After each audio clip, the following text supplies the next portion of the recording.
আমাদেরকে বলে মৌলবাদী। আমরা আসল কথা বলি, ভালো কথা বলি, দেশপ্রেমের কথা বলি, আমরা জনগণের কথা বলি, আমরা মা মাটি ও মানুষের কথা বলি, আমরা ইসলামের কথা বলি, আমরা দেশের সমৃদ্ধির কথা বলি, আমরা ধর্মের সত্য কথা প্রচার করি, যেটা দেশের ভালো জনগণের ভালো সেটা উপস্থাপন করি। আমাদেরকে বলে ধর্ম ব্যবসায়ী। আমার প্রিয় ভাইরা, যারা ইসলামের কথা বলে, যারা কোরআনের কথা বলে, এরা ধর্ম ব্যবসায়ী নয়। খবরদার, আলেমদের বিরুদ্ধে দাঁড়াবেন না। আলেমদের পক্ষে থাকলে আপনার জীবন উজালা করে দিবে কে? কোন আলিমান আও মুতাআল্লিমান আও মুত্তাবিআন আও মুহিব্বান ওয়ালা তাকুনিল খামিস ফাতাহলিক। হয় আলেম হও, নয় আলেমের ছাত্র হও, নয় আলেমকে মহাব্বত করো, নয় আলেমকে সাপোর্ট করো।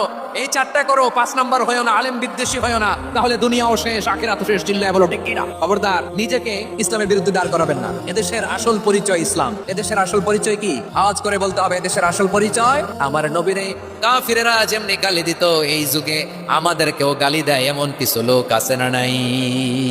আমার নবীকে গালি দিত গণক, জাদুকর, এরপর গালি দিত পাগল, নির্বংশ বলে, আর আমাদেরকে গালি দেয় মৌলবাদী বলে, আমাদেরকে গালি দেয় রাজাকার বলে।